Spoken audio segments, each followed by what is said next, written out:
Hi, I'm Hadeel. I'm a volunteer with Parents Helping Parents. And today we have Kat Kanana, who will talk to us about shelter in place strategies. Kat has been a volunteer with Parents Helping Parents for more than 4 years.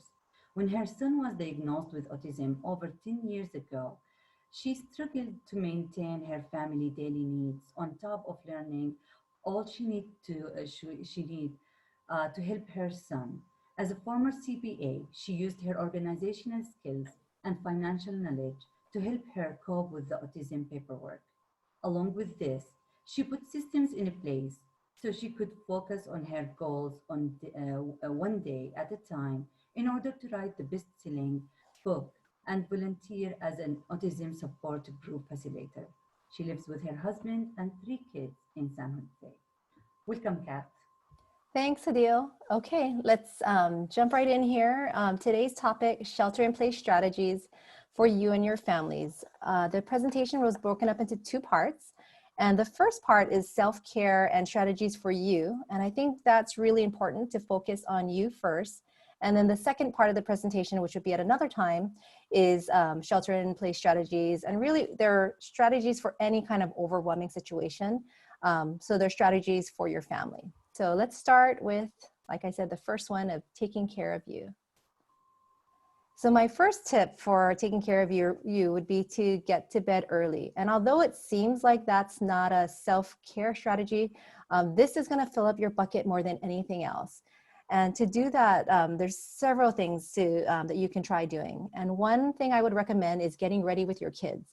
So as you're helping them with brushing their teeth, getting them, their baths, getting their pajamas on, that would be the time, you're in the bathroom anyway, get your own teeth brushed, get your contacts out, do all the things that you would do to get yourself ready for bed, so that once they are in bed, that is off of your checklist, and that's one less thing that has to come into your own personal time, and that would be already handled.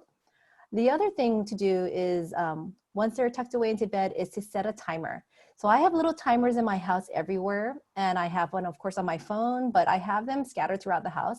And the automatic thing I will do is set a timer for 30 minutes. And the reason why I do that is oftentimes, whatever you start doing once you put the kids down, whether it be you sit down to check your email, or you go to clean up the kitchen, or you're tidying up the living room, somehow the time just slips away, and maybe you got sidetracked because you saw a magazine article, or the phone rang, something happens that you maybe got sidetracked. That timer will bring you back to, what was I doing? What was my task at hand? And really making sure you get that accomplished. So when that timer goes off, be mindful of the time, and maybe set it again for another 30 minutes, whatever amount of time you're giving yourself to get that next task done. And then the third thing would be to already have recurring alarms set. So in my my smartphone, I have a time set for when I'm going to put my kids to bed.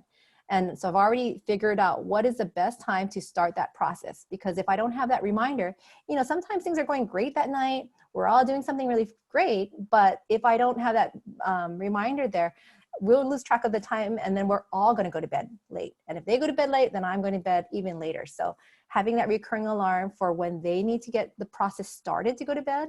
And then I have another alarm for when I need to start my own process of going to bed. And so those two key alarms are recurring in my phone every single night. They come up, and that really helps me get to bed on time.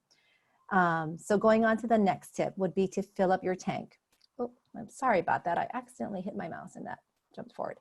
And this can be done in many ways. And these are just a few things that I put up there. And I would say, don't jump into all of these things, but maybe select one thing that really resonates with you and looks interesting to you. So I'm just gonna go through them briefly, because I'm sure for yourself, you already have something maybe in mind that you're like, this is what I would do if I had 5 minutes or 10 minutes. This is what I would do, would fill up my tank. And maybe you're not doing that because you feel like, I don't have time for that. And I want you to know that making that a priority for yourself is going to give you so much more time in so many other ways, because you'll be so much more grounded and focused during the day. Versus if you didn't do it, it's kind of constantly coming back to you like, I wish I could do that. I wish I could do that. And really your mind is not focused on what you have in front of you. So putting that front and center, that I am going to do this, whether it be 5 minutes or 15 minutes or however much time it's going to take, when you're going to do it each day, That's going to help ground you, that you don't have to keep trying to figure out in your brain, because really your brain is always trying to do these things and trying to figure out how you can work it in. Um, so the things that that really fill me up, one of them is meditation. And so for me, I do this in the morning, and it's at a minimum, it's 5 minutes.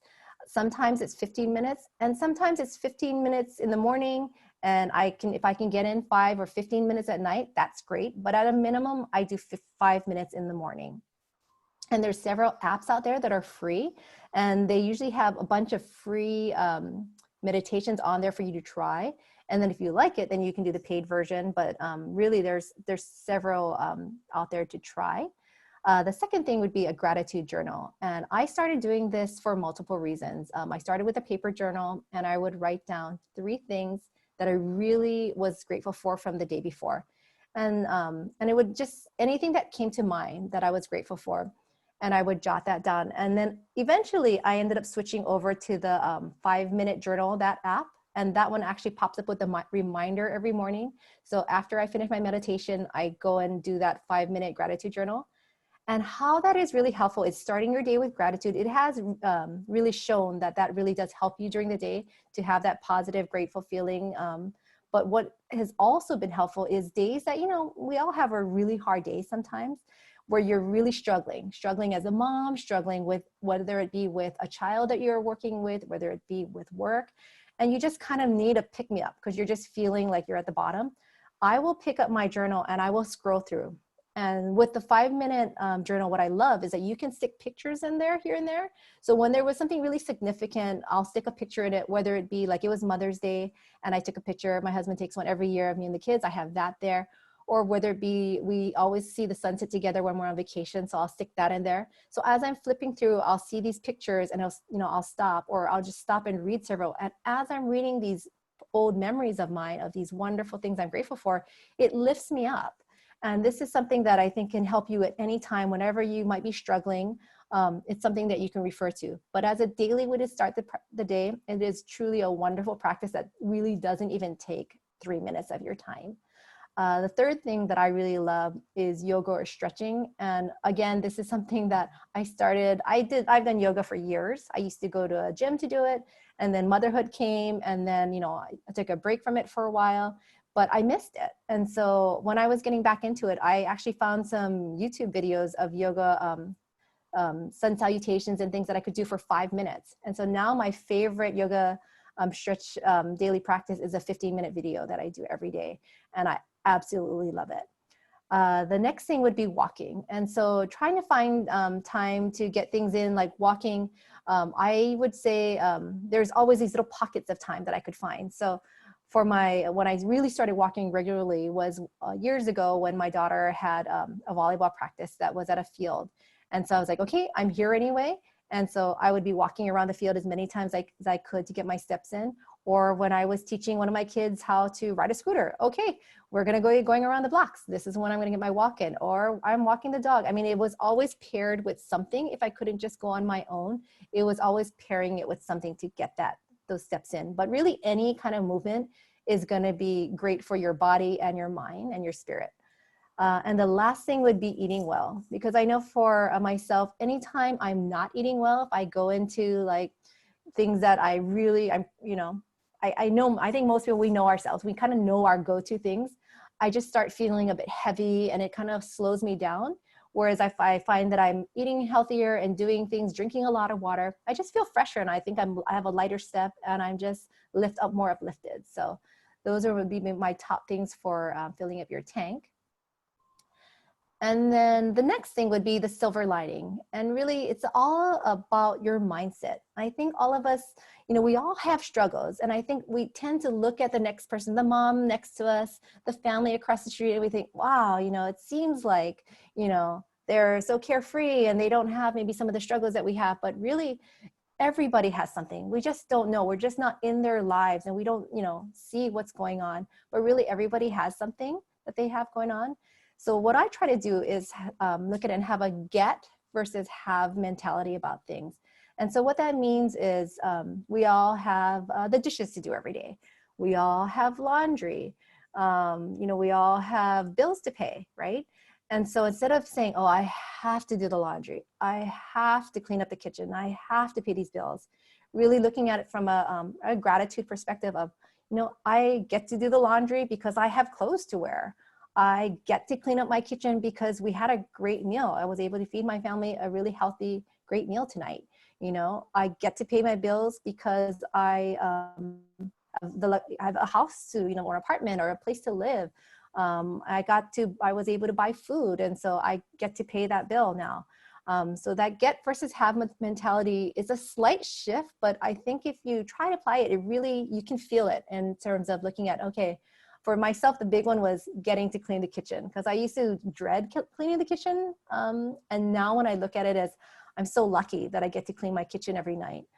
It just is really helpful. And I also put on some fun music, and it's just much more a pleasant way to end the day. The second tip on mindset was starting your day with a hug. And this is something that I heard from, I think it was like a cell meeting years ago. And the speaker was talking about starting the day with a hug with her spouse and saying that really when you hug someone, you really should make sure that hug lasts for 3 full breaths. So you're hugging that person until your breathing is regulated together and you are breathing together for 3 full breaths. And this is years ago I heard it, and I just told my husband, hey, let's try this. And we did. And the crazy thing is we just really felt it. We really felt ourselves sync up when we did that. And we've done it for years since then. And so when, he comes downstairs and, because I'm always up first, we start our day with a hug. And it just is a really positive way for us to get in sync with each other. And then same with my kids. So when they get up, the first thing they should be doing is giving me a hug, unless they have to use the bathroom first. Otherwise, they come and they give me a hug and they will sync up with me too. And it just is just such a wonderful way to start the day. And the last thing I would say is letting go of perfection. And when I say perfection, it's not even just for yourself, of you trying to do things perfectly. For me, it's just, I think it's natural. Like we want so much for our kids, and we just know they're so close for certain things that we knew that if they just did this a little differently or that, it would be, right there. And I think for myself, letting go of that perfection in them for things that they might be close on, and just celebrating wherever they are, that, they're doing great in baby steps and making that, move forward, and just letting go of feeling that expectations of them, having perfection. Okay. Finally, let's see, opportunities. So because we are all home and have so much more time together, so one of the things that we have is the opportunity to work on functional living skills. And so for us, this has been a golden opportunity. So my youngest, she had started learning how to ride her bike a few years ago.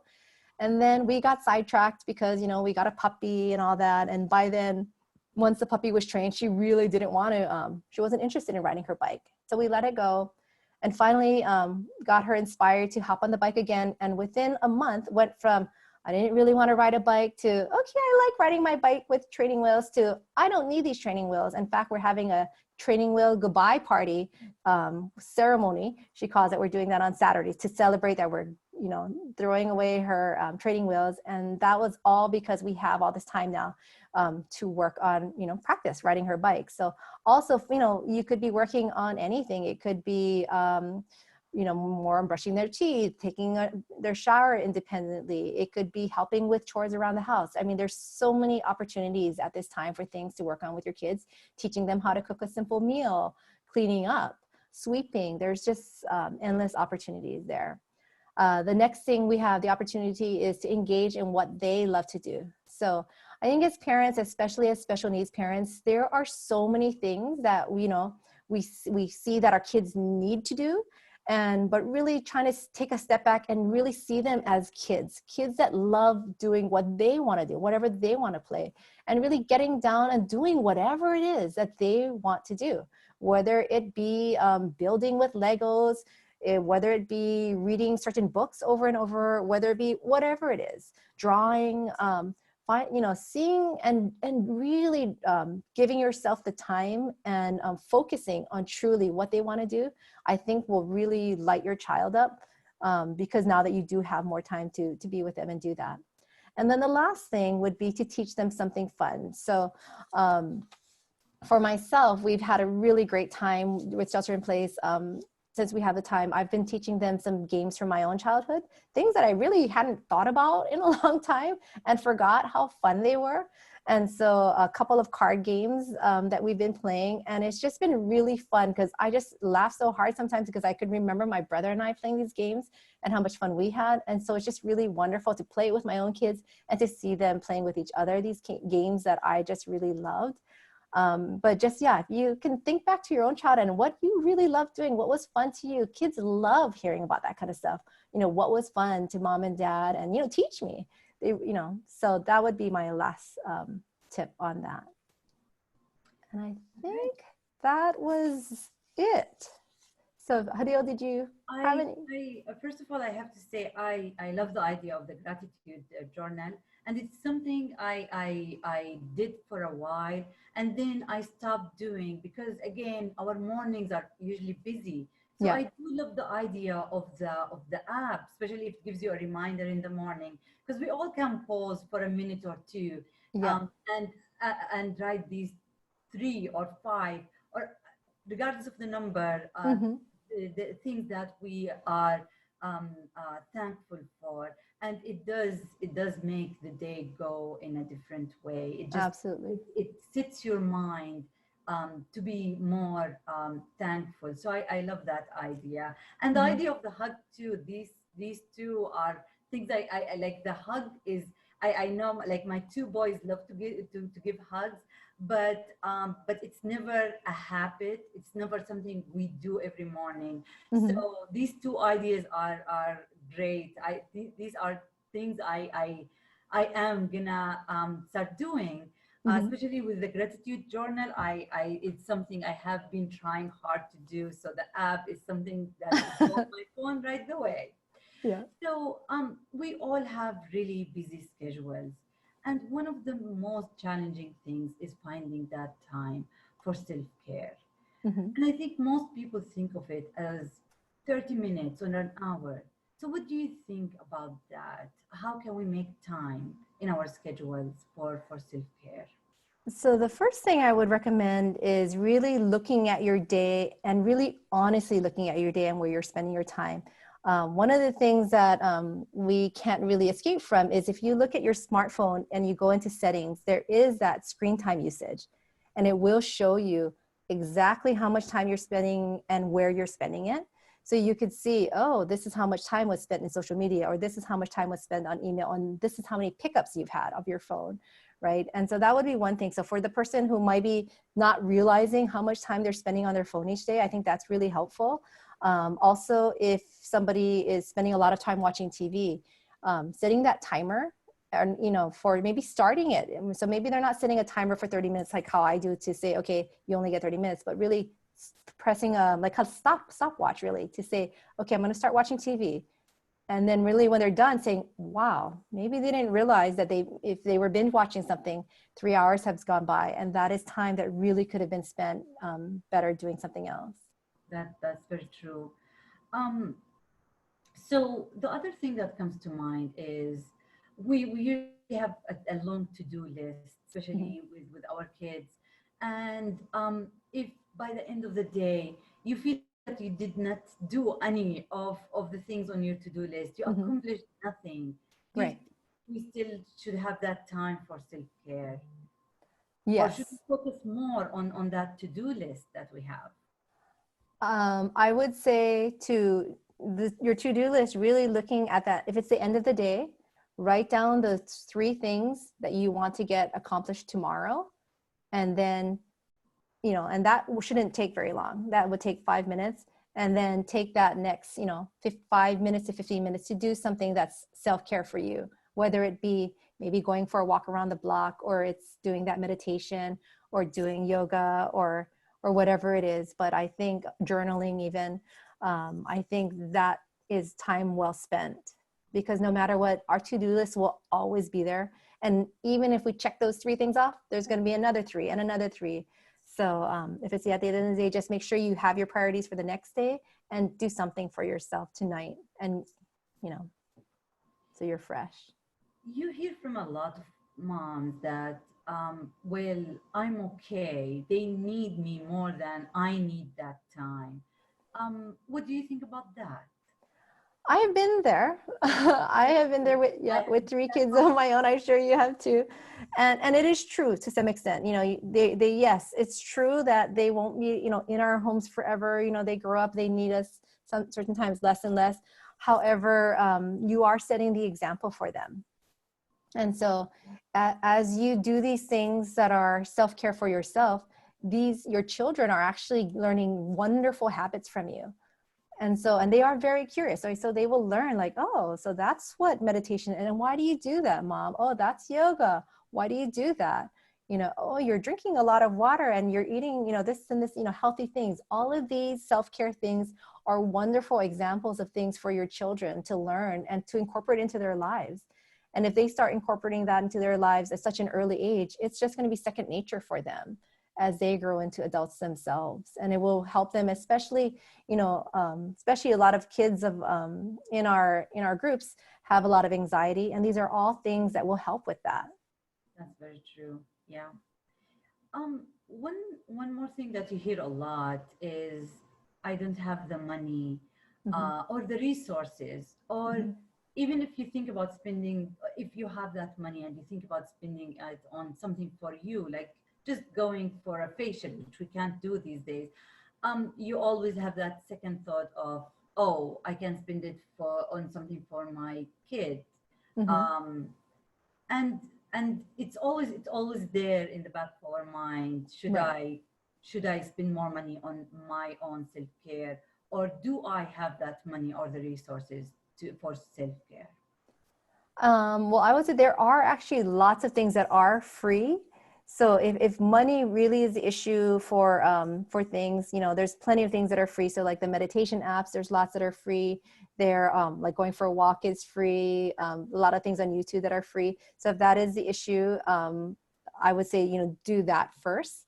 And but really looking at it as your self-care, if you're not taking care of yourself, it actually will, it comes back, I know from self-experience, that when you're not taking care of yourself, it comes back to hurt you in terms of in your own body. You could be getting more ill. I actually had some minor skin things that started coming up on my hands. And I think it was from all the stress, because this is back when I wasn't doing any self-care. I was so overwhelmed and I had very little sleep and I was eating very poorly. So my body was reacting because I wasn't taking care of myself. And that ended up actually me taking lots of doctor's visits, going to different doctors, trying to figure out what was wrong with me, which actually added up to a lot more than if I had just taken the steps to take care of myself and do that. Yeah, and that brings me to the last question. So you also hear a lot of, at the end of the day, I am exhausted. I don't Yeah. have the energy to take care of myself, to Yeah. have the time for self-care. So Right. what do you think about that? And I would say, you're feeling that way because you're not going to bed on time. And I know it's because you feel like you have a huge list of things weighing on you and you don't have any time to yourself except for the end of the night. But try for a week setting an earlier bedtime for yourself and commit to going to bed each day, each night at that hour, and you will find you are a new person. When you have a clear head and a good night's sleep under your belt every single night for a week, you will go through whatever action items you have to do each day a lot quicker because you're so much more focused, and you will show up as really a more loving and your best self for your family the next day if you go to bed on time and you get that sleep. um, yeah. Okay, what do you think about the time? When should we give that time? Is it morning? Is it end of the day? What time do you think is best for self-care? And I think for people it really varies on their personalities. So for myself, I was always a night owl.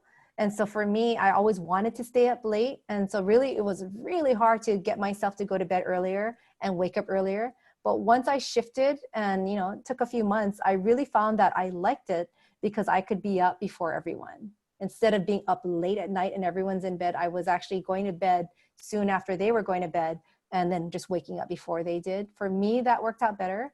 The other thing was finding those pockets. So there's all these little pockets of time during the day that we could find to do things that I think sometimes we just think, oh no, we're waiting or we're doing this. But for me, I always utilize that time. So whether it be, my son needs 24-hour supervision. And so every time I'm actually taking him to the bathroom constantly. And so I'm waiting for him. And so instead of I used to just stand there and wait. Now I'm doing other things. I mean, it sounds silly, but I'm like doing squats, I'm doing lunges, I'm doing something. And it seems silly, but when you think about how many times I'm taking him to the bathroom every day, those 10 to 20 lunges every single time, that's how I'm getting, some of my workout time in. Time well spent. I love that. So it sounds kind of crazy, but that's what initially I just had to do. And then, you just get used to it. So every single time I go, that's what I'm doing. And my daughters would laugh at me, but they know mom's doing what mom's doing. That's what they should do. Yeah. All right. That was great, Kat. I'm looking forward to the second part. Great. Thanks, Hadeel.